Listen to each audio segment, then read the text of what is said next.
Estamos ya iniciando entonces nuestro de pico a pico, como siempre con las mejores entrevistas, trayéndoles mucha información.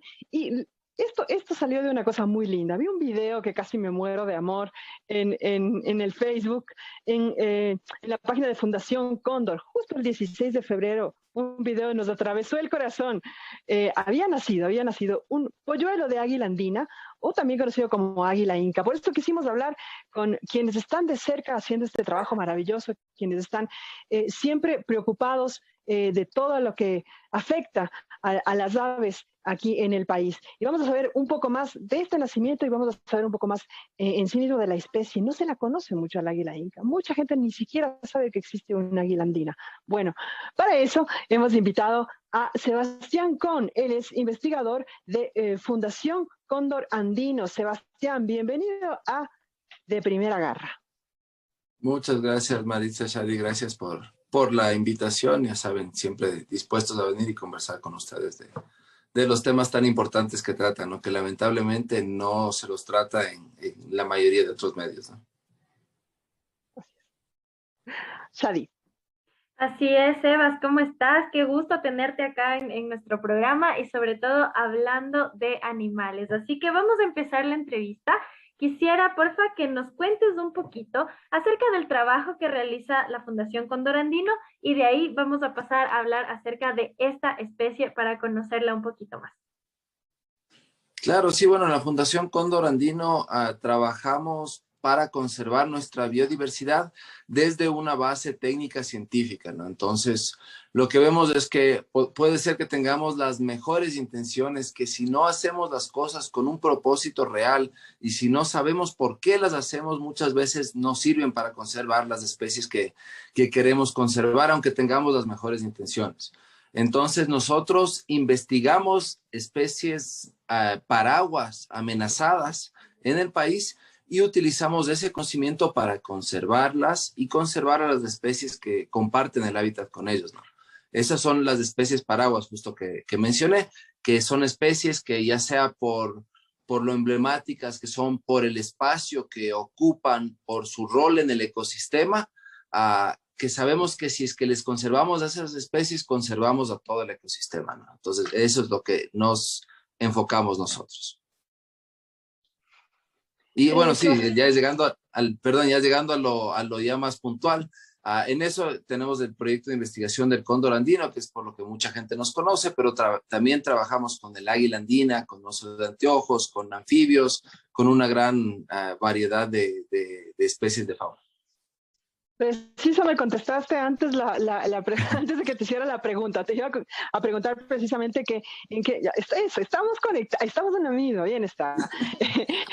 Preguntarte justamente qué especies, con qué especies trabaja Fundación Cóndor y sobre todo, ¿cómo le hacen? ¿Cómo financian el trabajo Fundación Cóndor Andino? Porque el trabajo que ustedes hacen es enorme. Bueno, como mencioné, sí, trabajamos con varias especies paraguas, pero también manejamos, por ejemplo, un centro de rescate de fauna silvestre en Cotopaxi, donde nos llega cualquier especie de los Andes, que son encaminadas para liberación. Pero claro, no todas son liberables, eso es muy importante, que hay que hacer desde una base técnica, porque si soltamos un animal con todas las buenas intenciones, que ese animal no va a poder sobrevivir en estado silvestre, le estamos haciendo más daño que bien. Entonces, eso es muy importante hacerlo desde esa base técnica. Y bueno, el tema del financiamiento es algo bastante complejo. Eso está, ahora es mi trabajo. Hasta hace poco yo estaba en el campo todo el tiempo. Ahora, en cambio, lamentablemente me toca estar sentado atrás de la computadora buscando eso, buscando contactos, financiamiento, proyectos de financiamiento internacionales a nivel nacional, hablando con los diferentes GATS, hablando con las diferentes autoridades para poco a poco ir sumando para tener el equipo que ahora tenemos, ¿no? Tenemos ya unas 17 personas trabajando en los diferentes proyectos en varias provincias del país. Y eso es justamente... Perdóname, Shadi, quería relevar el tema del financiamiento, porque esto es un tema del que, seamos honestos, debería tener competencia el Ministerio de Ambiente, debería estar trabajando los gas municipales, deberían ocuparse, pero es la sociedad civil que se las busca y se las rebusca y trabaja en este tipo de cosas. Así es que por eso quería puntualizar el tema del financiamiento. Mi querida Shadi, adelante. Sí, yo además de lo que dice la Mari, yo quisiera felicitarles porque de hecho la Fundación Cóndor Andino ha crecido muchísimo en estos últimos años y como dijiste, están trabajando con varias especies, con el cóndor, con el águila, con osos. Y bueno, entrando ya en materia y para hablar un poquito de esta especie, el águila andina, cuéntanos, Sebas, por favor, un poquito acerca de la especie, dónde se la puede encontrar, qué tan fácil es encontrarla actualmente y bueno, la más importante, ¿está en peligro de extinción, como casi todas las especies? ¿O cómo está su estatus de conservación? No hay, primero quisiera hacer puntualizar no, la mayoría de especies no están en peligro de extinción. Sí, cada especie está en cierto rango adentro de esta regla, digamos, y entra en diferentes grados de amenaza y en los medios sí debemos aprender a manejarlo mejor porque se lo escucha constantemente que se lanza de especie amenazada, sin en verdad saber ese grado de amenaza. En este caso, el águila andina está amenazada, está considerada en peligro crítico de extinción en el país y en peligro de extinción a nivel internacional. Son ambas categorías muy elevadas de amenaza, que significa que se considera que está muy cerca a extinguirse la especie, ¿no? Se cree que en Ecuador hay alrededor de 200 individuos, aunque eso es antes de la investigación que venimos llevando a cabo con la especie desde el año 2018. Entonces, esta es una especie que habita en los bosques nublados, entre los 1.200 hasta 2.900 metros de altura, en el Ecuador a ambos lados de los Andes, ¿no? Desde la frontera norte en Perú hasta, al norte con Colombia hasta el sur con Perú, con ciertas zonas donde ya no se le encuentra, lamentablemente, especialmente en la cordillera occidental. Ya es muy raro verle y muy poco probable encontrarle. Hay otros lugares donde, gracias a la investigación científica que mencioné, con esa base y con una búsqueda exhaustiva y sistemática de nidos, hemos encontrado ya densidades poblacionales mucho más altas de lo que pensábamos anteriormente en 2 puntos en el país en este momento. Seguimos buscando más. Tal vez se pueda llegar a recategorizar a la especie y veamos que no esté tan amenazada en esa categoría de número de individuos, pero en lo que sí está muy amenazada es el tema de supervivencia de los juveniles, porque lamentablemente entra en conflicto muy fácilmente con el ser humano. Entonces, a lo que las personas entramos más a los bosques, cazamos a la fauna nativa y metemos a nuestros animales, no les queda otra a estas águilas que adaptarse a la realidad, ¿no?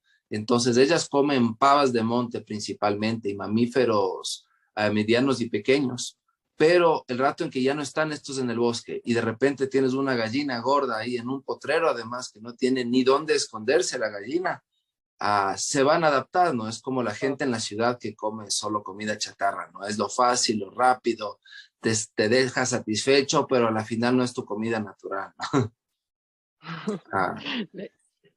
Entonces, la historia tenaz de la cercanía del ser humano, cómo les afecta a los animales y precisamente pues es también la destrucción del hábitat, el extractivismo, etcétera, lo que afecta a esta especie. Continúa, por favor, Sebastián, gracias. Sí, entonces lo que iba a decir, cuando las gallinas ya se acostumbran o se adaptan las águilas se acostumbran o se adaptan a comer las gallinas, ahí es cuando entran en conflicto, ¿no? Y las personas, a la final tampoco es que son los malos, ¿no? Ellos, es la gente que quiere sobrevivir, que quiere alimentar a sus hijos, al igual que el águila. El águila tampoco es la mala en este caso. Pero la gente, al encontrarle a estas águilas cazando sus gallinas constantemente, les mata, les caza y eso hace que tenga una supervivencia muy baja, lamentablemente, la especie. Entonces, por ejemplo, les cuento de los 3 individuos a los que hemos marcado con un rastreador satelital juveniles en el país, 2 de ellos han muerto por causas antrópicas, ¿no? Uno se electrocutó y el otro, bueno, desapareció y no sabemos exactamente qué le pasó, pero asumimos que fue cazado también. Sebastián, ese video lindísimo del que hablaba al principio del programa, de la entrevista, a mí me encantó el pitidito así del polluelo, me pareció divino. ¿En dónde se realiza este video? Este animal, el águila, ¿está en dónde? ¿Lo tienen en un espacio específico? ¿En dónde lo grabaron? ¿Dónde nació? ¿De dónde es? O sea, esa águila no le tenemos nosotros, es un águila silvestre, está libre. En la provincia está en la provincia de Napo ese nido puntualmente, pero no se puede dar más detalles de eso por ser una especie tan amenazada y por un lado por el conflicto y por otro también porque es una especie tan grande y vistosa, algo que no describí antes, ¿no? Pueden medir más de 1 metro de cabeza hasta la cola. Tienen la parte de atrás negra, entonces se camufla muy bien con el bosque a lo que vuelan, pero aquí abajo el pecho, la garganta, esta zona es de un color castaño, es de un color medio rojizo, muy lindo, muy especial y con unas manchas blancas abajo de las alas. Entonces, además de que gente podría ir a cazarle, hay por otro lado hay muchísima gente que quiere ir a ver estas especies. Entonces, el turismo bien manejado puede ser una herramienta indispensable para la conservación, pero lamentablemente, si es que no hay un proceso antes, si es que no está organizado la visita al nido, si es que no entra muy pocas personas camuflados a un escondite, haciendo silencio absoluto y con toda la paciencia del mundo, les podemos causar daño, ¿no? Tuvimos un caso en la misma provincia que lamentablemente se llevó a demasiados turistas y sin estas normas, y las águilas abandonaron el nido. Entonces se cambiaron de lugar y la comunidad perdió la oportunidad de también tener un rédito económico al tenerle esta águila ahí. Entonces no solo que las águilas les tocó todo un trabajo de rehacer el nido, porque ellas se mantienen en el mismo nido, normalmente año tras año les siguen trabajando, sino que se perdió esa oportunidad económica, que también es muy importante, ¿no? La gente tiene que sobrevivir, tiene que alimentar a sus hijos, tiene que comer, tiene que tener acceso a la salud, que lamentablemente todos estos temas nos faltan en el país. Son muchos los factores que justamente pueden llegar a afectar a la fauna y como tú dices, el tema del turismo, si bien es una herramienta económica y también incluso de educación, se tiene que saber hacerlo. Yo hace poquito escuché el término de etoturismo, justamente el tema de conocer la especie a la que se pretende ver y tener este tipo de cuidados para no afectarla dentro de cómo viven, ¿no? Entonces, justamente en ese sentido, no sé si es que ustedes ya tienen datos de más o menos cómo es el cuidado de los pollitos de las crías a esta edad, a la que aparece, por ejemplo, en el video. ¿Los cuidan los padres, padre y madre, o más desde el cuidado de la madre? No sé si es que nos puedes comentar un poquito esto y también más o menos a qué edad estos animales empiezan ya a tener crías, ¿no? Porque a veces en las aves suele ser un poco largo este periodo. Claro, sí, sí. Mira, con esta especie, perdón, no sé si cortó, recibí una llamada. Con esta especie, las madres son las que hacen la gran mayoría del cuidado parental, ¿no? Las hembras del águila andina, al igual que muchas otras rapaces, son mucho más grandes que los machos. Entonces ellas se mantienen, protegen al nido, están siempre cerca del nido, ya sea en la incubación o en el cuidado del pichón. Y el macho, siendo más pequeño, puede cazar más fácilmente adentro del bosque, ¿no? Es una especie que caza en el bosque nublado. A veces también se clavan a través del dosel, entonces necesita tener esa maniobrabilidad y poder meterse rápidamente las alas y clavarse en el dosel, ¿no? Entonces el macho es el que trae la comida generalmente al nido y la hembra, en este momento que está tan pequeñito el pichón, ese video que pusimos está alrededor de unas 2 semanas de edad, la hembra coge la comida que trae el macho y le rompe en pedacitos y le da en el pico. Ya con el tiempo va creciendo el pichón y ya simplemente le deja la presa y el pichón come por su cuenta y la hembra igual ya pasa más tiempo afuera, igual intentando cazar y haciendo otras actividades, no necesariamente cuidándole tan de cerca al pichón. Y hasta el final es interesante porque llega un punto en que ya son tan grandes y poderosos estos pichones, pero todavía no vuelan y no pueden cazar, que el padre hasta les tiene miedo. A lo que monitoreamos y tenemos las cámaras trampa en los nidos, a veces llegan el padre, y deja la presa y se va volando rapidísimo y el pichón de una se lanza encima y bloquea y le asusta al padre, ¿no? Entonces es interesante ver eso. Entonces pasan unos 57 días incubando el huevo, de ahí unas 12 semanas que están adentro del nido todavía antes de que empiezan a volar y total un poco más de un año en que permanecen bajo el cuidado de los padres. De ahí pasan, sí, hasta el cuarto o quinto año que son inmaduros y a esa edad ya podrían encontrar un territorio, encontrar una pareja y reproducirse.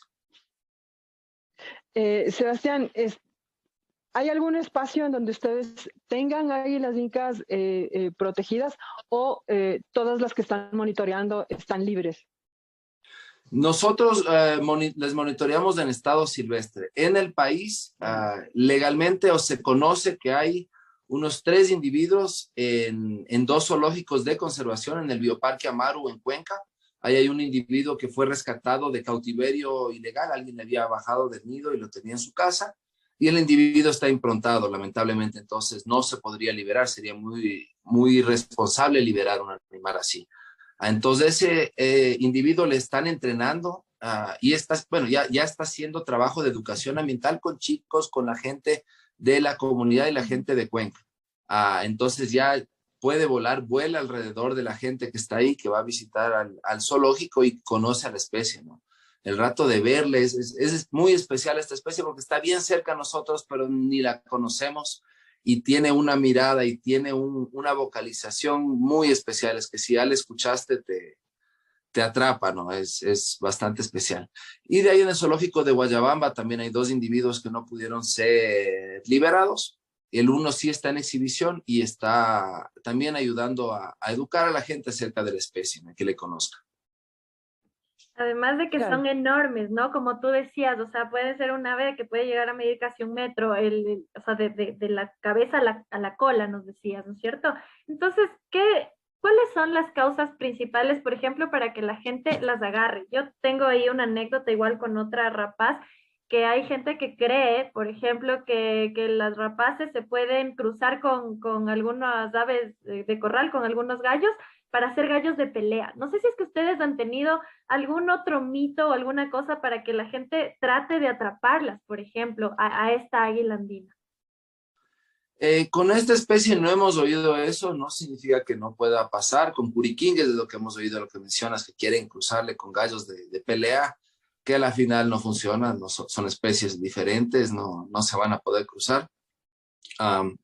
Pero en casos de que le atrapan, lo que hemos visto, hay veces que las rapaces cuando atrapan una presa, bloquean las garras, ¿no? Y no pueden abrirlas voluntariamente, sino que después de un tiempo ya simplemente se abren.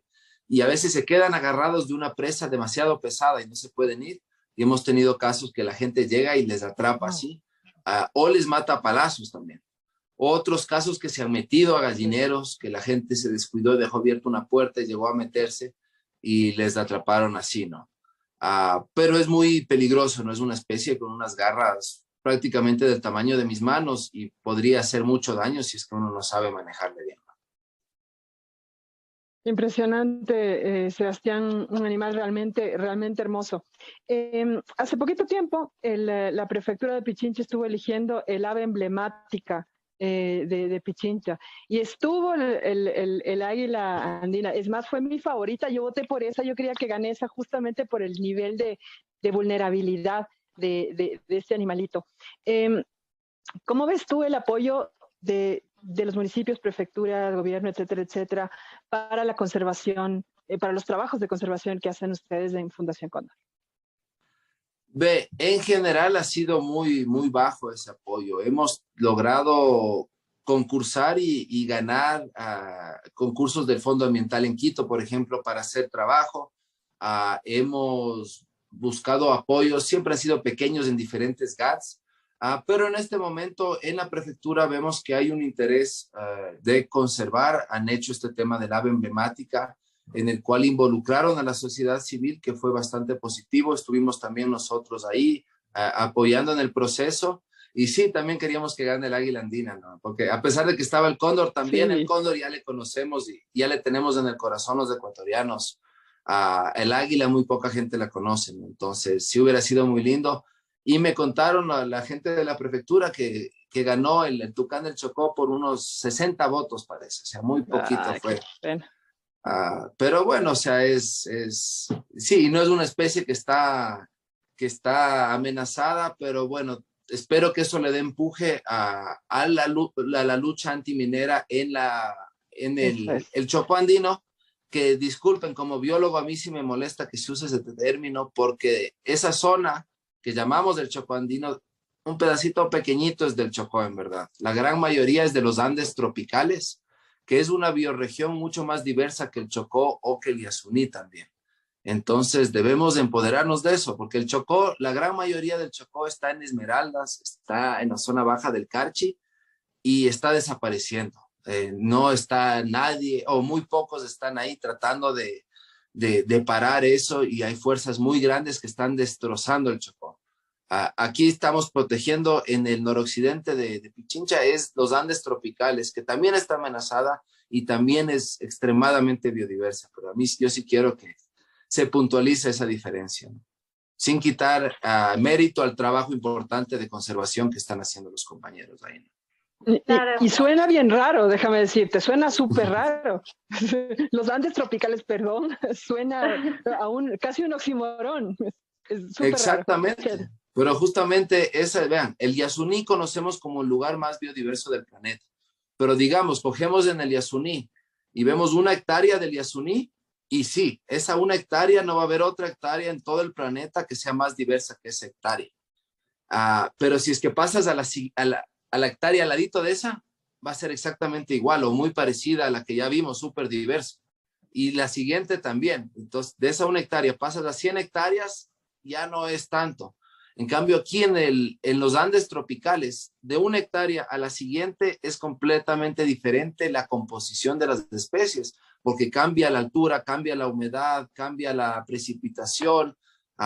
Entonces, cada hectárea es muy diferente a la que pasamos antes, ¿no? Entonces, nuevamente, si vemos esa 1 hectárea, es menos diversa que la del Yasuní, pero si cogemos 2 hectáreas en cada sitio, ahí sí ya no gana el Yasuní. Si cogemos 3, 4, 5, 100 hectáreas, es muchísimo más biodiverso que el Yasuní.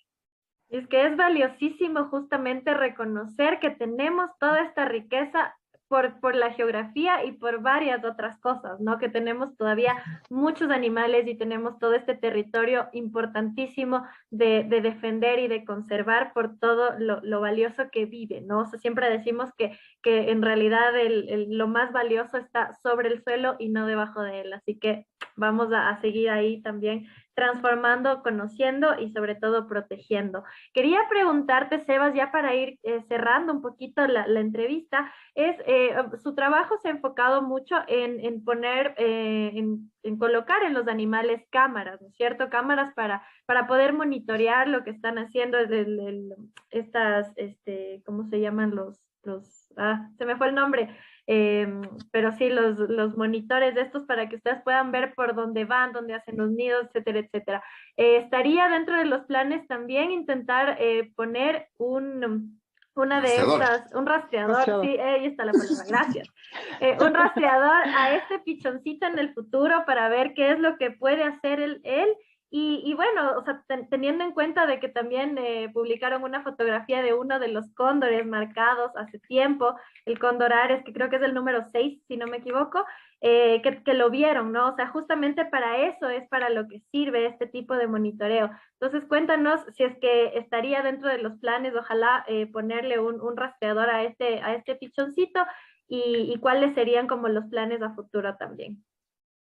Claro, nos encantaría ponerle, tenemos un rastreador disponible y hay buena señal de teléfono justo en la zona, pero lamentablemente el árbol donde está un poco podrido el tronco. Entonces no podemos subir, ¿no? Tenemos todo un protocolo para poder subir a los árboles y acceder.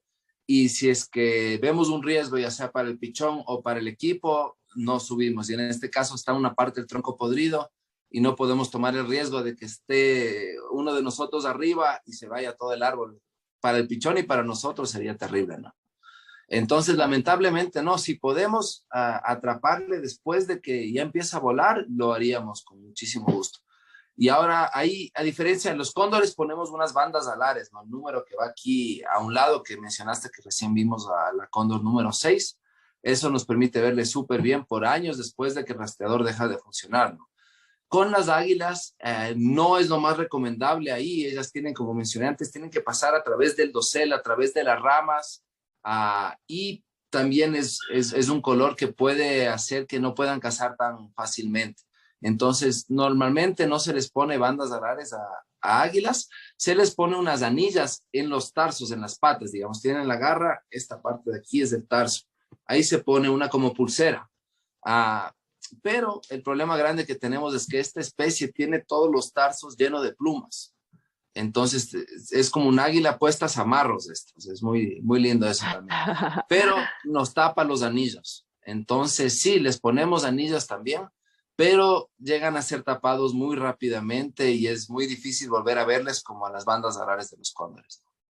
Pero, por ejemplo, si es que llega a caer, a alguien le atrapa o se encuentra el cuerpo o se muere el animal, podríamos saber cuál es el individuo más fácilmente. Bien, Sebastián, muchísimas gracias por el trabajo, gracias por la entrevista, excelente, nos encanta conocer un poquito más de este maravilloso animal y gracias también por estar siempre dispuesto a dar información, a informar a la gente, porque eso es lo que necesitamos. Un mensajito cortito, Sebastián, para cerrar la entrevista, por favor. Claro, sí, primero muchísimas gracias por el espacio. Lo que dices, la comunicación es muy importante. Si no sabemos de nuestra biodiversidad, de nuestros Andes tropicales, no vamos a saber qué conservamos, ¿no? Y el mensaje es solo que, como mencionó también Shadi, aquí en Ecuador nuestra riqueza no está bajo la tierra, no está en los metales, está en nuestra biodiversidad que ningún otro país en el mundo tiene. En esa biodiversidad hay un potencial tan grande de encontrar medicinas para diferentes enfermedades, para nuevas formas de alimentarnos y también esos animales merecen estar ahí, ¿no? No solo depende de los humanos, pero hay gente que sí necesita eso, saber qué está ahí para mí. Y tenemos que recordarnos que somos una parte de esta naturaleza y de esta biodiversidad, somos una parte del ecosistema y tenemos que conservar a estas especies para conservarnos a nosotros mismos, porque dependemos del ecosistema tanto o más que estas especies que queremos conservar. Estuvimos entonces con Sebastián Con de Fundación Cóndor Andino. Les recomiendo, métanse a la página de Fundación Cóndor en Facebook. No se pierdan el video hermoso de este pequeño ciudadano ecuatoriano, este nuevo ciudadano ecuatoriano, un polluelo de águila andina o águila inca también. Hermosísimo. Enternézcanse y maravíllense por las bellezas que tenemos y ayúdennos a conservarlas. Así es, muchísimas gracias a todos y todas quienes nos escuchan semana a semana. La próxima tendremos también un programa súper interesante, así que escúchenos por la radio de la Asamblea, no se olviden, tenemos cobertura a nivel nacional. Así que nos estamos viendo próximo lunes, 9 de la noche. Chau, chau.